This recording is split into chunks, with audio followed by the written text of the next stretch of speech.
I'm Jen Beeston. I want to do a really quick credit tip with you. This is the number one thing I do with clients when I'm trying to get their scores up quick. So what you're going to do, so you can do this at home, is you're going to grab a piece of paper and a pen.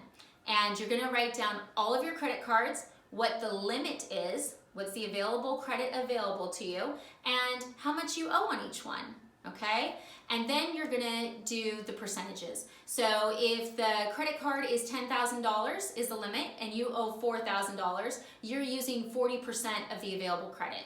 If the credit card is $10,000 and you're using $3,000, you're using 30% of it. So you're gonna write down the percentage that you're utilizing on each credit card. Now what you're gonna wanna do next is you're gonna wanna target the credit cards where you're using over 30% and you're gonna wanna pay those down first, okay? Because the way that the credit bureaus look at your information is they see that if you're using a lot of the credit available, like it looks like you're maxing out, and that looks dangerous, that looks risky. It's like, whoa, this person's on the edge. Now, sometimes people will say to me, hey Jen, you know, I only have 2 credit cards and I owe like $600. And I'm like, yeah, I get it, but your limit's $600 on each one and you owe $600 on each one. So even though in total it's only $1,200, you look like you're maxed out. You look like you can't balance your money. So that's the number one thing I suggest people to do. Make sure your credit cards are under 30%.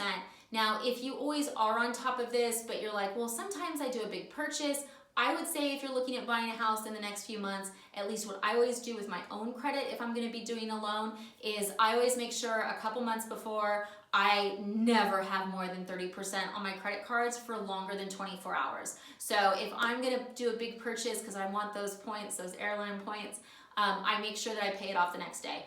And the reason is that when a lender's pulling your credit, it is not from that moment in time. It could be from 15 days ago or 30 days ago. It depends on when that creditor last reported to the bureau. So the rule of thumb is to always keep your balances at 30% or below what is available.